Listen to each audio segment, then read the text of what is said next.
Ewan ko, parang ito ata yung totoong pinabili ng suka, naging undersecretary na. Nag-vlog-vlog lang, undersecretary na. Sabi ko nga ganito ang gusto or bagong mukha ng Marcos administration ngayon, wherein ang mga kinukuha nila ay yung mga asong kahol ng kahol. Kung nung panahon ni Tatay Digong yan po sila Trililing, ayan. Sila Risa Ontiveros, sila Laila de Lima, ayan, mga sila po yan. So, sa panahon ngayon, ito yung mga gusto nila, yung kagaya nila Tariela, na parang pitbull, o yung mga asong ulol ba na kahol ng kahol. Sila Castro, ayan. Oo, tapos itong bagong recruit nila, ganun din. Tingnan natin. Speaking of Senator Risa Hontiveros, she expressed alarm recently over the resurgence of POGOs almost 2 months after the ban on POGOs took effect. Sabi niya na reinvent lang daw itong mga POGOs na to into other scam operations. Ano po ang ginagawa ng palasyo tungkol dito? Makakaasa po kayo ng mabilisang action dito. And also, ma'am, she also pointed on the resurgence ng mga text scam messages na patuloy pa rin daw po after the ban on POGOs. Ano po yung gagawin din natin dito? Dapat po ito ay masuri muli para po maging epektibo ang batas na ito. Last na lang, ma'am. Si Senator Risa kasi she was pointing on several loopholes dun sa EO 74 na kailangan daw po dapat ma-address. Anong particular yung EO 74? SIM card. Yun nga po. Nagtinginan ba sila? Ulitin natin. Tingnan niya. Tingin ni Pia dito sa kasama niya. Ay, hindi niya alam? Tapos tumawa. SIM card. Kasasabi niya lang SIM card ka ng SIM card, pero nung sinabi yung EO ng SIM card, hindi niya alam. Na kailangan daw po dapat ma-address. Dun sa EO 74 na kailangan daw po dapat ma-address. Ano yung EO? Anong particular yung EO 74? Nakakahiya ka, girl! Nakakahiya. Doon ka lang magaling pag nasa vlog mo syempre may mga kodi-kodigo ko dyan naka-stamp dyan. Kasi, kayo naman kasi palasyo, kuha kayo ng kuha, hindi kayo tumiting. Sabagay, syempre, bakit pa ba mamimili ang Pangulo, siya nga mismo, kulang-kulang siya ng qualifications Undergraduate nga so okay lang yan, di ba? SIM card. Yung SIM card. Okay, SIM card. Yun nga po, kahit noon pa po, sinasabi natin ay mukhang meron po talagang loopholes. Ang nasabi, maski na po yung batas, sinabi nga po, ang pagre-register dito ay maaaring gawing online at ito ang naging sanhi ng problema kung bakit hindi naging maayos ang pagrerehistro at patuloy pa rin po ang mga pagrerehistro kahit po sinabi nila yung mga tao ay kahit mga monkeys ay nakakapagrehistro. So ito po ay talagang sisihin mo yung boss mo dyan. Di ba sila yung nagpasa ng batas na yan? Kung tutusin na ipaglapastangan sa batas natin. Pero tagal na yan. Kauupo pa lang niya. Ipinasa batas yan, di ba? So, magti 3 years na hanggang ngayon. Di pa kayo gumagawa ng mga preventive measures para hindi magkaroon ng lalong dumami yung mga scams. Mas maganda po talaga na pag-usapang mabuti paano maaayos ang batas nito. Ngayon nyo lang pag-uusapan? Parehas talaga kayo ng amo mo We have not yet talked about that, but as a lawyer, kailangan po talaga na magkaroon ng amyenda, especially do sa SIM card registration. Kailangan po na ang pag-register dito, katulad po kapag kayo kumukuha ng driver's license, personal po kayong pumupunta. Kahit pag pumunta po kayo at kumuha po ng NBI clearance, pumupunta po kayo ng personal. Kakayanin po natin ito, marehistro ng tama ang mga SIM cards na. So it's accurate to say that Malacanang is open to amendments to both the laws on SIM card registration and POGOs. kung yan po ang makakabuti sa interes ng taong bayan, gagawin po natin at kami po ay magiging tulay din po para po ito ay masiayos, ano yun? Sige, kaya mo yan, kaya mo yan. Masawata at maayos. Bana. Ito ay masiayos, Sige, kaya mo yan, kaya mo yan. ano yun? Alamano. Manang-mana ka talaga sa boss mo. Anong klaseng tagapagsalita ito? Ano yun? Ikaw pa yung, parang you're grasping for what you have to say. Nag-grasp, parang hinuhugot mo na hindi mo alam kung saan mo huhugutin. Akala ko ba ang galing-galing mo? Sa vlog ka lang ata magaling. Sabi ng mga followers mo, uy, ang galing-galing ni Castro. At ang galing ni Torny. Tumakbo kayong senator. Yusek pa nga lang Hindi pa nga binoto ng taong bayan appointed pa nga lang alamano na Senator pa kaya? Masawata. Maayos. Huwag niyo namang tawanan ng ganyan. Grabe naman kayo. Pagbigyan nyo naman ng time para ma-get along sa inyo. Oo. Natawanan nyo Ano yun? Masawata. Alamano na lang nyo. Ayos. Tingnan nyo, So tingin ko itong mga media na to, andyan lang sila kasi kailangan nila ng tawag dito ng information para meron silang ma-feed sa kanilang istasyon. Makita ninyo, kahit dito sa briefing na ito, on live na ito, makikita nyo nakatawa-tawa naman kanyang mga sinasabi. Pero there's always a way para sa mga media, ito mga journalists, mga broadcasters na ito. Meron silang paraan para pagandahin ang pangit na briefing or ang pangit na sagot. Kasi kakapsyonan lang nila ng ganyan. Nilalagyan nila ng mga headings na very catchy. Naging positive parang naging mabigat yung dating. Pero while dinideliver nitong Yusek na ewan ko saan pinulot ito, katawa-tawa, tinatawanan nga nila Follow up lang po dun, ma'am. Kasi kung binabanggit po ninyo na yung registration dapat ay gawin dun sa mga ahensya or offices, hindi po ba taliwas yun dun sa gusto ng Marcos administration na digitalization? Ayun na nga Yan yung gusto kong sabihin kanina pa ay kahapon pa. Diba? Digitalization nga ang pangako niya, diba? So ano pinagsasabi mo? Na kailangang mag-appear ka o ano.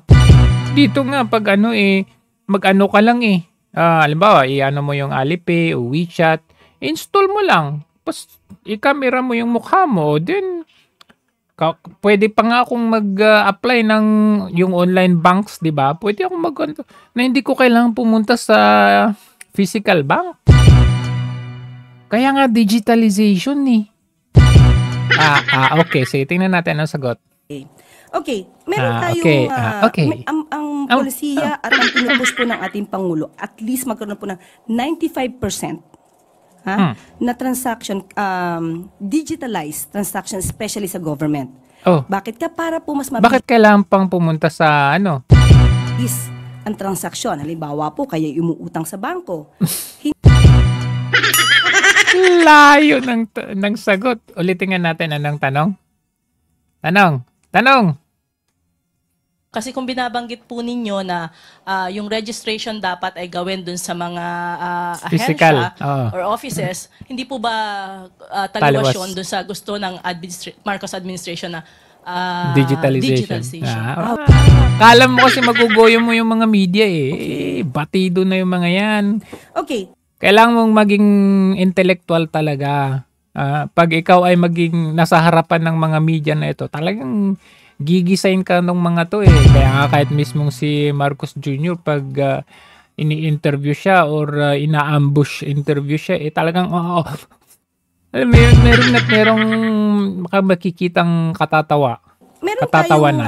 tayong ang polisiya at ang pinupush po ng ating Pangulo, at least magkaroon po ng 95% Ah, na transaction, digitalized Ah. transaction, especially sa government. ah. Bakit ka? Para po mas mabilis ang transaksyon. Halimbawa po, kaya umuutang sa bangko. Oh, nagpapautang ba yung government?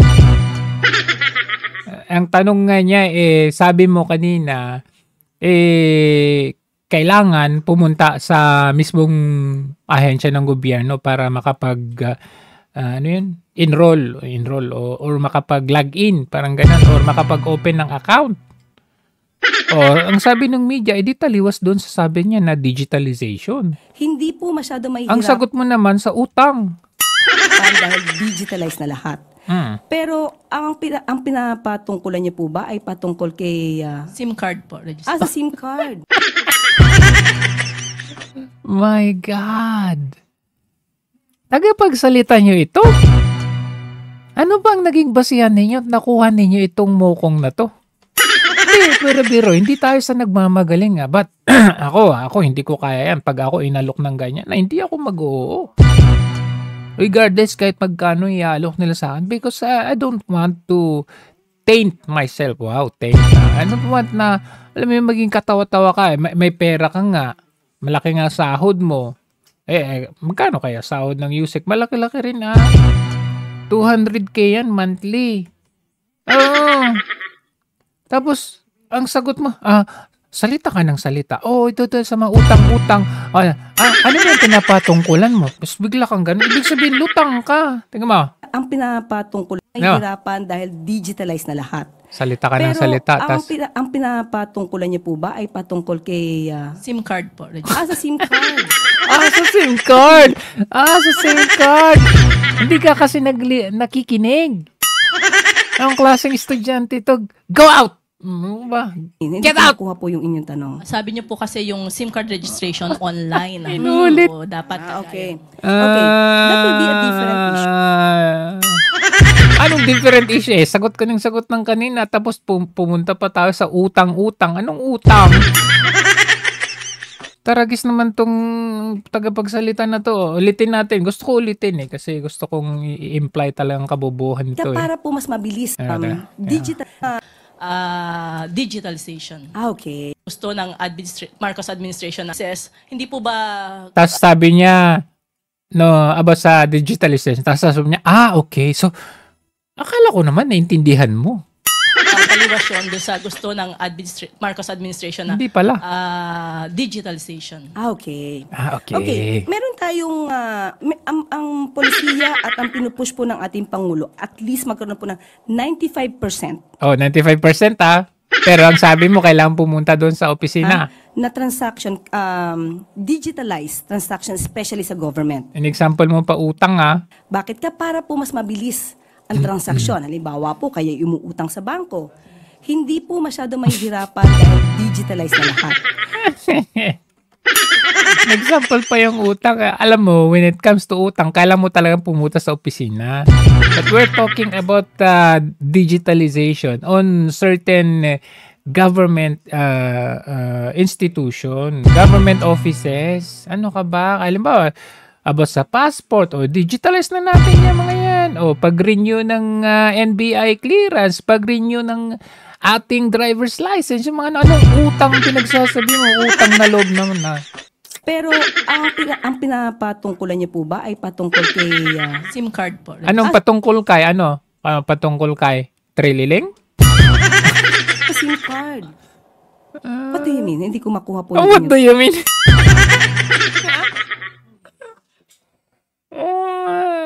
Salita ka ng salita kanina. Sabi mo, SIM card. Titignan natin kasi kailangan natin ng amyendahan. Baguhin natin. Tingnan natin kung ano yung mga loopholes. Sabi mo. At isa sa sinabi mo, kailangan pumunta sa opisina. Tapos ngayon, what do you mean? Anong sinasabi mo? Hindi ko maintindihan. Anong klase ka? SIM card po. Register. sa SIM card. What do you mean? Hindi ko makuha po yung inyong tanong. Sabi niyo po kasi yung SIM card registration online. So, Saan yun napulot to? Okay. That will be a My different issue. golly. Anong different? Mas dapat paigtingin natin yung tamang pagrehistro. Paano nga? Ito naman ay ginawa nating online, mangyayari po ulit. Itong nangyari na maling pagrerehistro, kahit sino na lamang po ay nagrerehistro. O di hindi na digitalization yon. Actualization na yon. Personalization. Ay, sasabi ko din. Pati ako nahawa sa kabubuhan nito. SIM cards at ibinebenta sa mga sindikato. Yun po ang dapat nating ayusin. Ang dapat mong anuhin. Kasi digitalization pa rin tayo. But you have to do a crackdown. Paano? Crackdown. Kailangan magkaroon ng crackdown dito. So, o kaya, yung, alam mo yun, yung sa system mismo. Kailangan ninyong doblehin yung security ng system. Na halimbawa, doon sa 'di ba pag mag-install ka ng app or mag-entry ka ng mga information including your facial recognition, hindi pwede yung igaganon mo yung isang picture, tatapot yung picture sa camera. Yung baga intensify yung system or yung app para ma-identify niya kung yan ay picture, kung yan ay peke, yung mga ganun. Yung sinasabi mo, digitalization, tapos pupunta ka doon sa opisina? So, dapat po talaga, kung magre-rehistro ng SIM card, dapat personal. Hindi na nga digitalization yun. Sampal pa yung utang eh. Wala kang makukuha dito na maayos na sagot. DZWD? Ewan, tumatawa sila oh. Yung iba dyan, nagugulat na lang, no? Napapanganga eh, ha? Yung sa PUV modernization, ma'am. Muli, marami pong stakeholders na kakausapin. Si Secretary Dizon, aalamin niya kung saan maaaring magkaroon ng negotiation. At hindi naman niya po pinapasubali na kailangan po talaga ng POV modernization. So, PUV modernization. So, Hindi talaga siya nakikinig eh. Nalulutang talaga tayo. Lutang na lutang talaga. nakakausapin. Si Secretary Dizon, aalamin niya kung saan maaaring magkaroon ng negotiation. At hindi naman niya po pinapasubali na kailangan po talaga ng POV modernization. So, PUV modernization. So, mas maganda POV. Katatanong nga. Alam mo yung katatanong lang sa kanya pero may ano siya. Sa PUV modernization. Ayan o, PUV o. Muli, PUV. marami pong stakeholders na kakausapin. Si Secretary Dizon, aalamin niya kung saan maaaring magkaroon ng negotiation. Okay. At hindi naman niya po pinapasubali na kailangan po talaga ng POV modernization. So, PUV modernization. So, mas maganda po na tingnan po muna natin kung ano ang mukhang malapit na akong susuko dito. Kung ako yung kumuha dito, bukas na bukas si Santi. Mamaya, si Santing ko na to. Kakahiya. niya magiging action. Bigyan po natin siya ng Attorney ka? Nakikinig ka ba? I mean, alam mo yung sensitivity at saka yung pagiging alertness ng isang tao. Hindi ko nakikita dito eh. Parang ang galing-galing niya sa vlog niya kasi ang daming mga cuts eh. Kumbaga, pag nagkamali, pwede niyang i-cut, pwede niyang i-edit, gano'n. Pero dito, hindi ka pwede magtago dito. Hindi pwede yung babagal-bagal kang mag-isip dito. Okay lang sana kung mabagal kang mag-isip eh. Pati ba naman sa memory retention mo? Kasasabi lang, kalimutan mo na agad. Idagdag mo pa dyan yung pagiging lutang. panahon para maaral ito. Mahirap po kasi ngayon, ilang araw na po ba siya? 2 weeks? Parang ganun pa lang po, hindi no? mo alam? Tanungin mo sila. Medyo naging controversial yung sa busway, Okay. Yusek, ano. Ngayon, mukhang nagre-request yata ang Philippine National Police na ma-exempt sila in case of during emergencies, magamit din yung busway. Anong reaction dito ng Palas, Yusek? Kung hindi ako nagkakamali, meron naman pong provision dito na kapag ka po in case of emergency and on duty, allowed naman po silang gumamit ng busway, EDSA busway. Pero dapat lamang po, ito ay mapatunayan. Hindi po ito maaaring maabuso at gagamitin lang po yung salitang emergency. So bago po sila gumamit ng busway, siguraduhin lamang po nila na hindi nila aabusuhin yung ibinigay sa kanilang karapatan na gumamit ng busway dahil gamit lamang yung salitang emergency. Okay. So, yung premise niya dito, yung emergency, pwede naman. Siyempre, natin, yung mga alagad ng batas niyan, pag may emergency, alam ba, may hinahabol, parang gano'n. Example na lang yun, di ba? So, yun yung niya, premise, okay naman. Pero nung dinagdagan na ng meeting, emergency meeting, iba na yung niya. Does this include yung mga emergency meeting? Kapag ka po kasi sinabi natin na miyembro ng PNP, ambulansya, fire truck, hindi po kasama doon yung emergency meeting. Kung may emergency meeting, mas maganda po umalis sila na mas maaga sa kanilang bahay. Alam mo, hindi naman literal na meeting. Ano bang meetings na nasa isip mo? Yung parang grand eyeball, ganon? meeting with a date, parang ganon? Yung sa kadate, hindi. Ano ba? Nagsasabi, baka delegates, mga ganon. O meeting with a certain general, mga ganon. Andun pa rin yung word na emergency. Ano ka ba? Sabi mo kanina, okay lang. Pag emergency siyempre tawag ng yan tawag ng tungkulin, kaya emergency nga. Sabi mo, as long as justify. Tapos nga, emergency meetings, iba naman kailang lumabas sila ng maaga. Hey, good morning, ma'am. Na-mention po nila na mas gusto po nila sana na si Vice President Sara Duterte na mag-focus on doon sa mga statements na makakatulong productive for the government. Pero si President Marcos po, in his campaign rallies, nag-issue rin po siya ng mga criticisms from dun sa previous administration na parang against dun sa nakaraang president. Hindi po ba na dapat same na kung gusto ng unity ng statement of unity from Vice President Sara Duterte? Should that policy also apply to President Marcos? Tandaan natin. Kung mapapansin ninyo at kung matatandaan ninyo. Hindi namin matandaan. Ang mga binanggit. Ikaw ba natandaan mo? Tauna, kick-off rally ng Pangulo ay naaayo naman sa records. Naaayo naman sa pangyayari. At ang isa sa pinag-usapan na natin to, ang tingin natin sa isa sa pinaka pinagsasabi mo? Nag-trigger? Hinahagilap niya yung yung sasabihin niya. Ibang-iba talaga pag nagbablog ka kasi nandyan yung mga materials mo Pwede mo yung i-search and then mag-prepare ka bago ka magsalita. Iba. Kaya tingnan mo, katawa-tawa siya I mean, okay lang sana kasi mapapansin mo talaga yung may intellectual capacity na to the highest level Okay, hindi naman highest level but at least yung retention ba, ito makikita mo, hinahagilap niya yung mga words na sasabihin niya.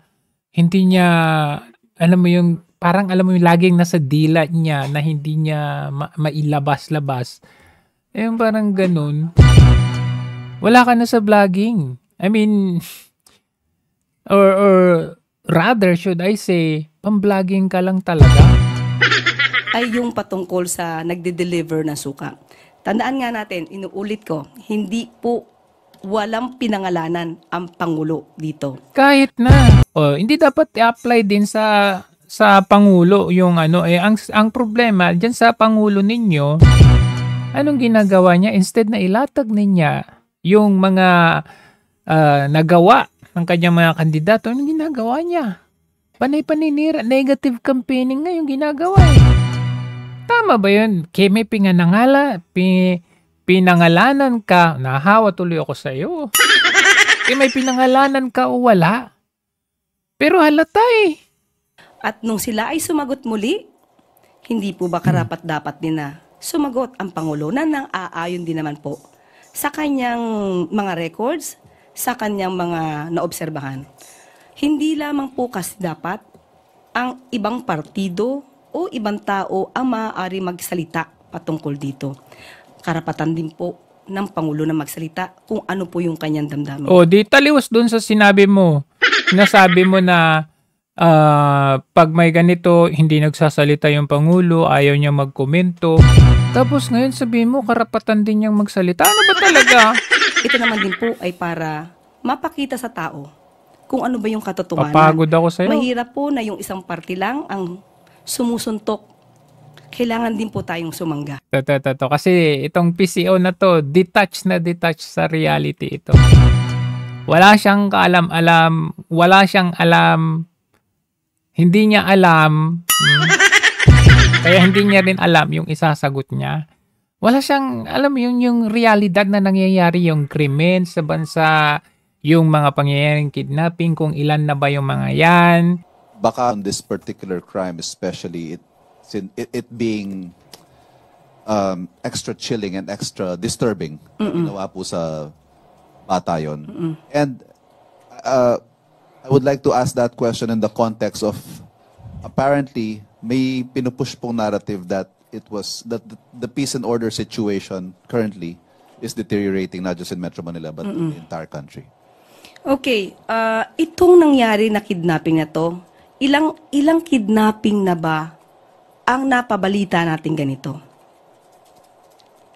Kung isa pa lamang po ang nangyaring ganito. Isa pa lang, ha? Of course, hindi po natin kagustuhan ang pangyayaring ito. Kaya po pag-iigihan pa ng ating mga ahensya na ito ay ma-prevent, ma-stop, mahinto. Pero para sabihin na yung crime rate natin tumataas, prevailing na, hindi po yun tama. Kung papansinin po natin, maaari natin ikumpara ang mga pangyayari sa naunang administrasyon at saka sa nangyayari. Kukumpara pa sa unang administrasyon, ano ba naman yan? Instead na solusyon? Ngayon. Tumaas ang mga kaso ng kidnapping sa Kung hindi mo alam, ito ang tunay na balita. Pilipinas mula nang ipasara ng gobyerno ang mga pogo ayon sa isang anti-crime group. Iba sa karaniwan, para sa anti-crime advocate na si Teresita Angsi, ang latest na kidnapping ng isang estudyante na pinutulan pa ng daliri para ipadala sa kanyang magulang. Very sadistic type of kidnapping only this time. Hindi na raw bago ang kidnap for ransom sa bansa, pero ayon sa MRPO, ito raw ang unang beses na naka-encounter sila ng ganito katindi ang ginawa sa biktima, lalo't 14 anyos lamang ito. It's a very inhumane way of treating the victims, and we have never encountered that before. Before. Yung mga victims na ganyan ang treatment where they torture the victims, they cut the finger, adults and Pogo related. This family is in no way related to the Pogos. Pati ang laki ng hinihinging ransom, ngayon lang umabot sa ganyan ayon kay Angsi. Sa impormasyong nakarating sa kanya, alam ng pamilya ng biktima na may kinalaman sa Pogo ang pagdukot. Because the driver used to work in a very big Pogo business in Clark. And the driver has been with them for only 1 month. The same way na naririnig namin, Pogo victims, Pogo hostages na hindi nakabayad ng utang o kaya ganon, the same yung treatment niya and his voice. Ang driver daw ang nagbigay ng impormasyon sa mga suspect. Nagpapagaling na anya sa ospital ang bata, kasabay ng patuloy ring pagsisikap ng pamilya na makarecover sa anya traumatic na karanasan.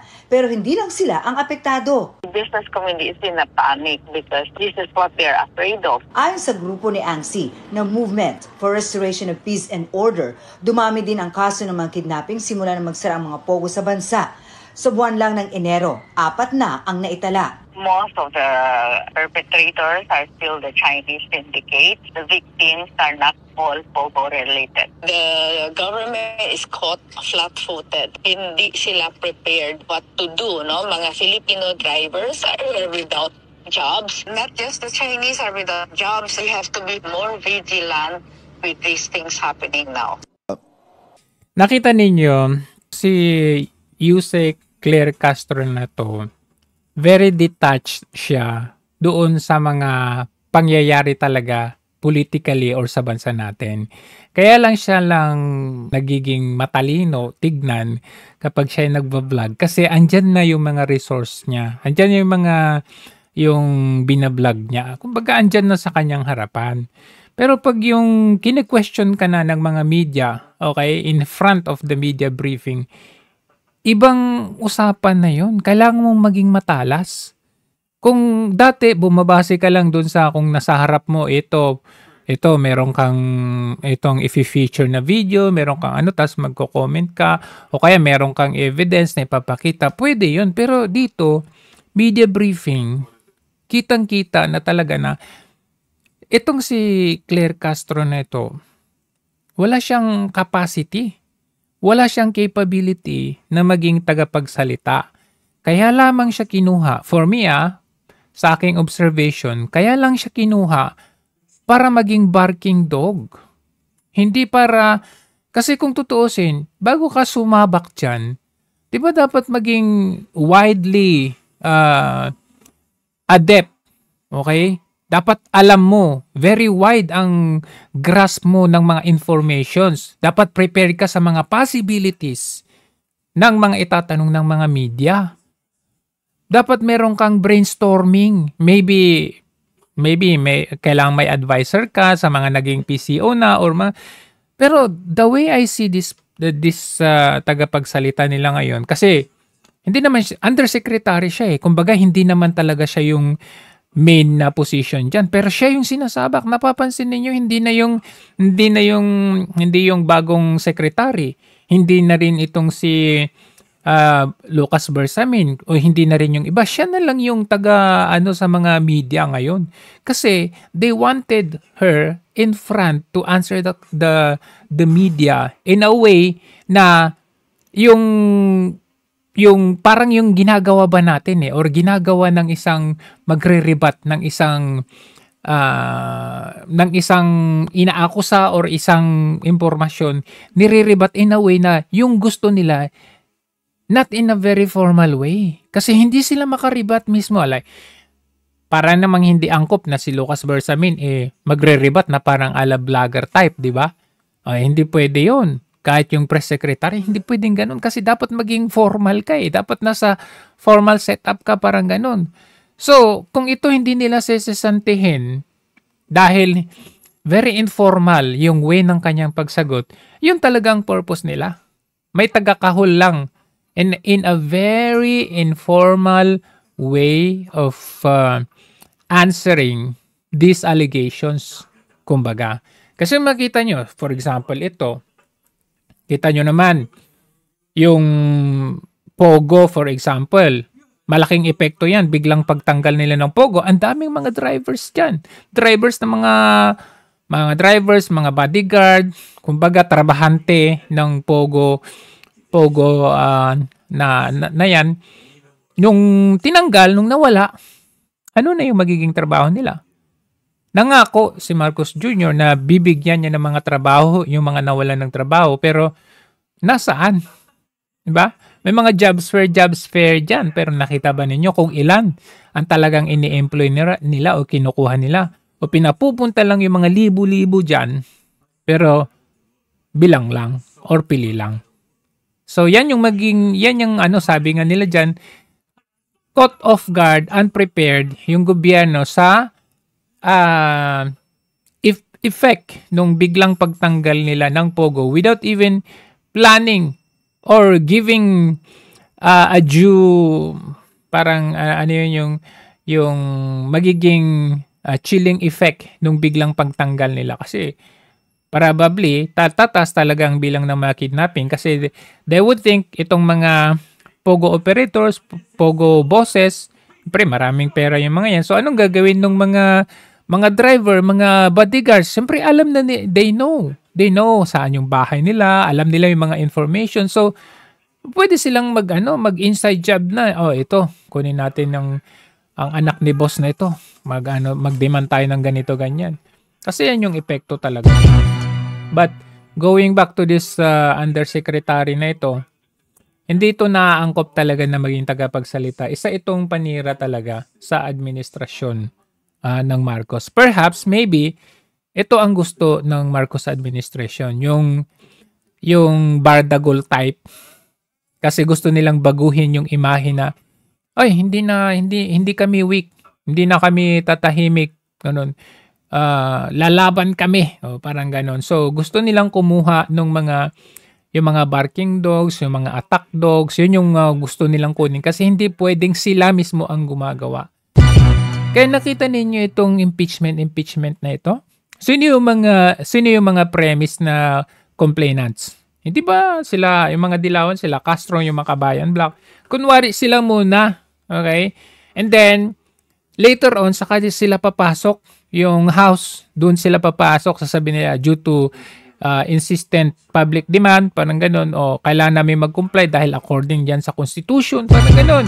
O ngayon naman, kunwari, aayaw-ayaw itong si Chis Escudero, pero ayan ngayon, makikita ninyo, magpapatawag ng ganitong ganyan, meeting or whatever, kunwari lang nila yan kasi hindi nila pwedeng gawing rekta kasi alam nila yung possibilities na pwedeng mangyari sa kanila. Yun lamang ho. Maraming salamat.